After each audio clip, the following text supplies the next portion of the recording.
आगे हम शुरू करने जा रहे हैं एनवलप डिटेक्टर। तो आप लिखिएगा it is simple and cheaper circuit. Next लिखिएगा for mu less than equal to 1 it is used. Next one लिखिएगा for mu less than equal to 1 the positive envelope of M signal will be message signal and produce in the output. Next लिखिए mu greater than 1 message signal is not stored. Mu greater than 1 message signal is not stored in the form of positive envelope of AM signal. In the form of positive envelope of AM signal. Hence, envelope detector is failed to reconstruct message signal. ये आपको दिमाग में रखना है। अब देखिएगा इसका circuit बना रहा हूं, सिंपल सा सर्किट है, आप बना लीजिएगा।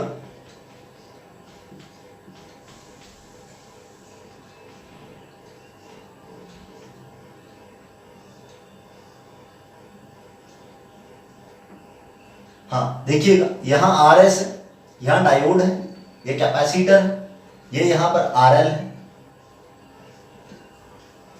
यहां पर आपका SAMT है, SAMT, और यहां पर आपका है एम्प्टी मैसेज सिग्नल। ठीक है, यानी सिंपल सा आपको सर्किट यहां पर दिखाई दे रहा है। ठीक है, अब देखिएगा यहां इसके बारे में इंपॉर्टेंट पॉइंट्स मैं आपको बता रहा हूं। सिंपल सा नेटवर्क है, इजीली आपको डायोड के बारे में पता होना चाहिए कि कब फॉरवर्ड बायस होता है, कब रिवर्स बायस होता है। ठीक है, वहां से हम इजीली पता कर सकते हैं। अभी केवल मैं आपको केवल ये बता रहा हूं, ठीक है, हाँ, कि यहां पर जब हमारा कैपेसिटर चार्ज होगा, ठीक है, तो चार्ज होगा तो उस टाइम पर जो टाइम कांस्टेंट है उसको मैं यहां पर लिख रहा हूं कि RSC से। क्या लिख रहा हूं मैं? RSC से। और जब वहां पर डिस्चार्जिंग की बात आ रही है तो मैं उसको लिख रहा हूं RLC से।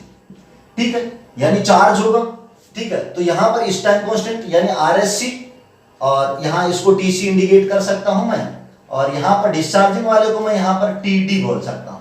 ठीक है, इस तरीके से मैंने इंडिकेट कर दिया यहां पर। अब ध्यान देना है, हाँ, तो आप एक कंडीशन लिख लीजिएगा कि फॉर प्रॉपर एनवलप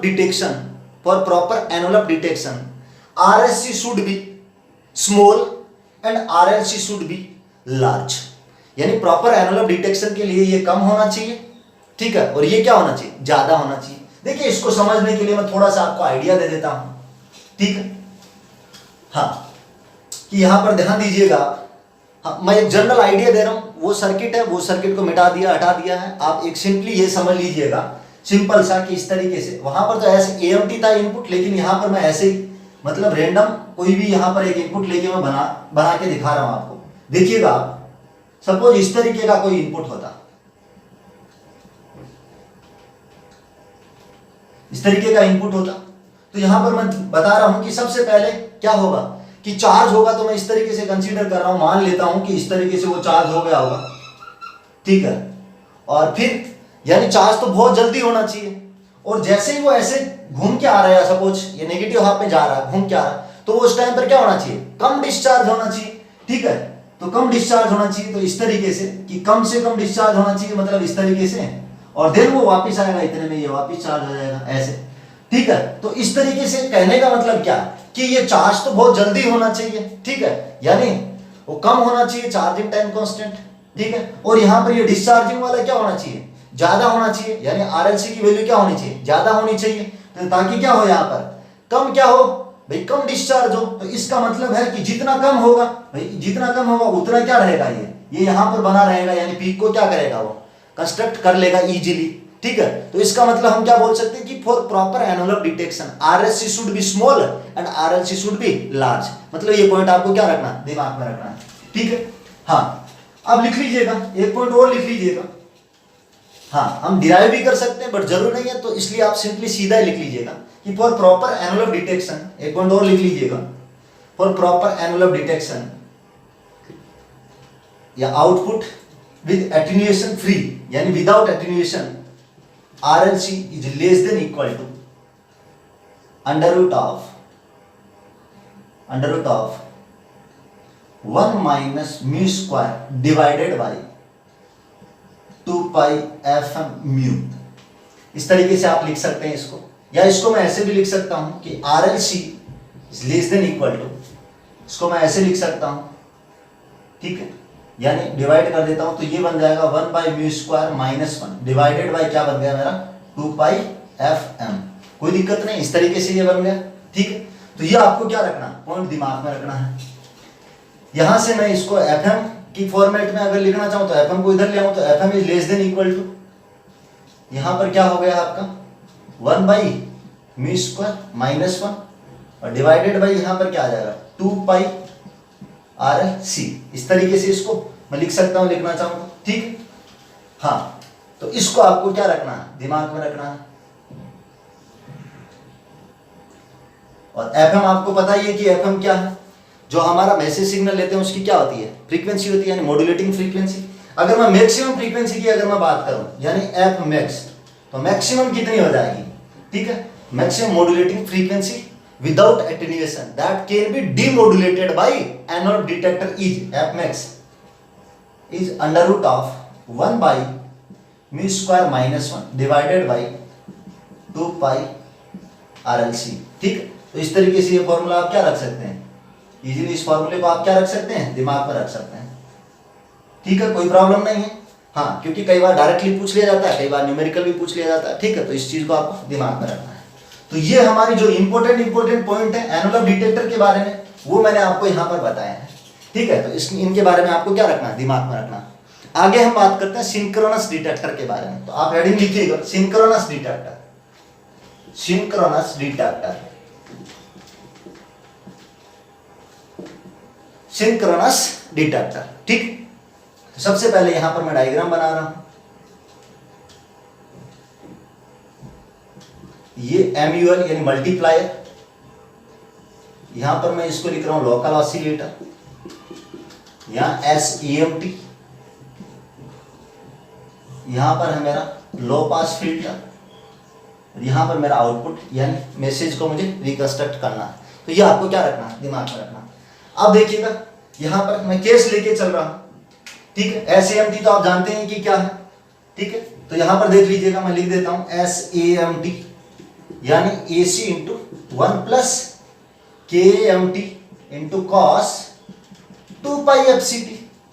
और मैं मान लेता हूं कि जो लोकल ऑसिलेटर का आउटपुट है LO आउटपुट, LO आउटपुट, ठीक है। फर्स्ट केस कंसीडर कर रहा हूं, आप लिख लीजिएगा केस फर्स्ट कंसीडर कर लेता हूं, यानी केस फर्स्ट कंसीडर कर लेता हूं मैं यहां पर कि मेरा जो LO आउटपुट है, ठीक है, वो परफेक्ट सिंक्रोनस यानी इस तरीके से है AC cos 2πfct, ठीक है। इस तरीके से मैंने ये कंसीडर किया। तो अब देखिए मेरा मल्टीप्लायर का आउटपुट कैसा मिलेगा, मल्टीप्लायर आउटपुट। तो मैं यहां पर लिख रहा हूं MUL यानी मल्टीप्लायर आउटपुट, यानी सिंपली ये क्या हो जाएगा मल्टीप्लाई, तो इनको मल्टीप्लाई कर देता हूं, यानी AC इंटू 1 + KMT ब्रैकेट के बाहर cos 2πfct, इसको मल्टीप्लाई कर रहा हूं तो मैं सीधा लिख देता हूं यहां पर AC², यहां cos² बन जाएगा, कोई दिक्कत नहीं है। अब देखिएगा इसको मैं ऐसे भी लिख सकता हूं AC² इंटू 1 + KMT, इसको क्या लिख सकता हूं मैं 1 + cos 4πfct डिवाइडेड बाय 2, ठीक है, ये लिख सकता हूं, ठीक है। तो अब देखिएगा ये मेरा मल्टीप्लायर का क्या मिल चुका, आउटपुट मिल चुका। अब मैं लो पास फिल्टर का आउटपुट देखना चाह रहा हूं, LPF आउटपुट, लो पास फिल्टर का आउटपुट, कि लो पास फिल्टर के आउटपुट में क्या क्या मिलेगा। तो देखिएगा, हाँ, यानी कौन सी टर्म मिलेगी आप देख सकते हैं। तो यहां से मैं डायरेक्ट लिख देता हूं, यहां पर देखिएगा मुझे मिलेगा AC² KMT डिवाइडेड बाय 2, यानी ये टर्म मुझे लो पास फिल्टर के आउटपुट में मिलेगी, ठीक है। यानी इस तरीके से हम डिजाइन करेंगे ताकि, क्योंकि हमें रिकंस्ट्रक्ट क्या करना, मैसेज को करना, तो ये टर्म मुझे मिल जाएगी। इस तरीके से मैं डिजाइन करूंगा उसको, तो बस हो गया। अब आगे हमें चाहिए तो क्या कर सकते हैं, हम चाहिए तो आगे इसके आगे क्या लगा सकते हैं, हम चाहिए तो इसके आगे कोई एम्पलीफायर लगा देंगे, और एम्पलीफायर लगा के हम इजीली यहां से क्या रिकंस्ट्रक्ट कर सकते हैं, एम्प्टी रिकंस्ट्रक्ट कर सकते हैं, मतलब कोई दिक्कत नहीं आ रही है। जब क्या था केस 1 हमने लिया था परफेक्ट सिंक्रोनस, यानी हमने लो पास फिल्टर, लो पास उसका लोकल ऑसिलेटर का आउटपुट हमने क्या लिया था, लोकल ऑसिलेटर का आउटपुट क्या लिया था हमने AC cos 2πfct। तब इस केस के अंदर कोई भी दिक्कत नहीं है, कोई प्रॉब्लम नहीं आ रही, सही है।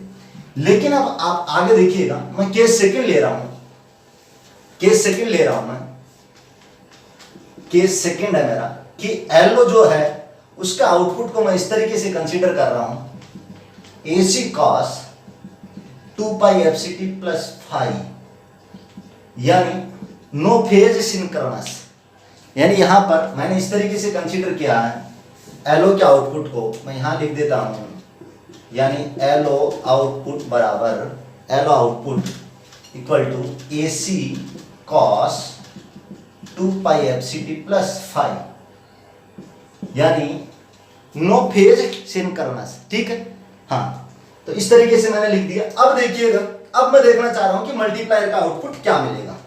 ठीक है, तो MUL आउटपुट, मल्टीप्लायर का आउटपुट क्या मिलेगा।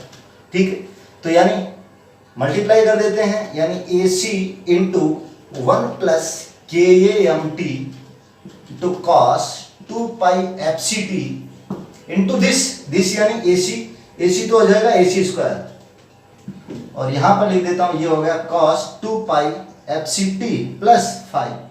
कोई दिक्कत नहीं इसमें, कोई प्रॉब्लम नहीं है आपको। ठीक है, अब देखिएगा, हाँ, अब मैं यहां पर फॉर्मूला लगा देता हूं, इसमें यहां से बना देता हूं इस तरीके से। देखिए यहां से, यानी AC square into 1 plus KMT by 2 और इंटू 2, मतलब बाई 2 इंटू 2, फिर इंटू 2 की वजह से ये फॉर्मूला बन जाएगा 2 cos से cos b का फॉर्मूला बन जाएगा। मैं डायरेक्ट लिख देता हूं। ठीक है, तो वो इस तरीके से आएगा cos 4 pi FCT plus phi plus cos phi. वो फॉर्मूला इस तरीके से सॉल्यूशन करके आप देख लीजिएगा, फॉर्मूला बन जाएगा। तो इस तरीके से सॉल्यूशन करके हम ऐसे लिख सकते हैं। ठीक है, अब देखिएगा, फिर हम देखेंगे कि कौन सी पास होगी, यानी LPF का आउटपुट, यानी LPF आउटपुट। तो LPF आउटपुट देखिएगा, LPF के आउटपुट में क्या जाएगा, तो वो जाएगा AC square KMT by 2 into cos phi. ठीक है, क्योंकि मैसेज वाली टर्म, तो इस तरीके से ये क्या होगा, यहां पर ये आपका पास होगा। अब आप खुद देखिए कि अगर मैं कंसीडर कर लूं फाई को, मैं 90 कंसीडर कर लूं, क्या कंसीडर कर लूं, सपोज 90, तो 90 कंसीडर कर लूं, तो LPF का आउटपुट क्या मिल रहा है मुझे, LPF का आउटपुट क्या मिल जाएगा मुझे, 0 मिल जाएगा, यानी आउटपुट में कुछ मिला ही नहीं है। तो इसको बोलते हैं हम, इसको बोलते हैं क्वाड्रेचर नल इफेक्ट। आपको ध्यान में रखना है QNE, क्वाड्रेचर नल इफेक्ट, यानी AM demodulation by synchronous detector is affected by QNE। मतलब 90 डिग्री, जब यहाँ पर फाई की वैल्यू अगर 90 डिग्री हो जाएगी, तो उसमें LPF का आउटपुट, यानी आउटपुट में हमें कुछ मिलेगा ही नहीं। तो इस तरीके से इसको हम क्या बोलते हैं, क्वाड्रेचर नल इफेक्ट बोलते हैं। ठीक है, तो इस तरीके से ये सिंक्रोनस डिटेक्टर में जब AM का यहाँ पर डिमोडुलेशन कर रहे हैं, तो यहाँ पर क्या आ रही है, यहाँ पर दिक्कत आ रही है। ठीक है, तो इस चीज को आपको क्या रखना है, दिमाग में रखना है। हाँ, तो यहाँ पर यही इंपॉर्टेंट पॉइंट था, और इस तरीके से हम क्या कर सकते हैं, उसकी कैलकुलेशन करके हम बता सकते हैं। यानी जब परफेक्ट, यानी LO का आउटपुट हमने लिया था AC cos 2 पाई FCT, यानी परफेक्ट सिंक्रोनस लिया था, कोई दिक्कत नहीं आई। लेकिन जब नो फेज सिंक्रोनस लिया, तो उसमें क्या आ रही है, प्रॉब्लम आ रही है, यानी QNE से वो अफेक्ट हो रहा, वो इसके क्या होती है, दिक्कत होती है। ठीक है, हाँ, अब आप लिख लीजिएगा। तो इस तरीके से हमने बात की मॉड्यूलेशन। तो आपको टेक्निक्स नाम ध्यान में रखना है मेथड्स के, ऐसे डिमॉड्यूलेशन में भी किसके मेथड्स के आपको नाम क्या रखना है, दिमाग में रखना है। ठीक है, अब आप पॉइंट लिख लीजिएगा। हाँ, लिखिए advantage, advantage of AM, advantage of AM। तो AM के क्या क्या एडवांटेज है, तो आप एडवांटेज के अंदर लिख लीजिएगा भाई, मोटे मोटे क्या क्या हमें एडवांटेज मिले हैं यहाँ पर।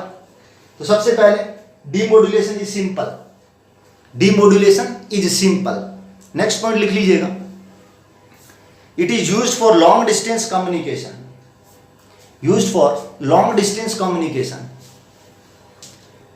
ठीक है, तो ये जनरली क्या है, इसके एडवांटेज है। फिर लिख लीजिएगा drawbacks of AM, in drawbacks क्या क्या मिले। तो ड्रॉबैक्स में लिख लीजिएगा transmitter power is wastage, transmitter power is wastage, यानी कैरियर जो एक्स्ट्रा कैरियर जा रही है उसकी फॉर्म में ट्रांसमीटर पावर हमारी क्या हो रही है, वेस्ट हो रही है। नेक्स्ट पॉइंट लिख लीजिएगा हाई चैनल बैंडविड्थ रिक्वायरमेंट, लिख लीजिए high channel bandwidth requirement. Next point लिख लीजिएगा AM transmission is highly noisy, AM transmission is highly noisy. Next point लिख लीजिएगा। हाँ, अफेक्टेड बाई QNE, अभी जैसे बताया था अफेक्टेड बाई QNE। जब हम सिंक्रोनस डिटेक्टर से करते हैं इसका डिमोडुलेशन, तो किससे अफेक्ट होता है? ये QNE से अफेक्ट होता है। ठीक है, तो ये इसके क्या थे? थोड़े ड्रॉबैक्स थे। ठीक, एप्लीकेशन लिख लीजिएगा। Preferred in broadcasting, it is preferred in broadcasting, it is preferred in broadcasting. नीचे पॉइंट लिखना है तो लिख सकते हैं AM receiver is simple, so it is much preferred in broadcasting. AM receiver is simple, so it is much preferred in broadcasting। ठीक है, समझ में आए पॉइंट्स? तो इस तरीके से आपको ये इंपॉर्टेंट पॉइंट्स मैंने आपको बताए हैं। ठीक है, तो ये आपको दिमाग में रखने हैं सारी चीजें। ठीक है, क्लियर हुई सारी चीजें? तो अभी इस वीडियो में इतना ही। Thank you so much.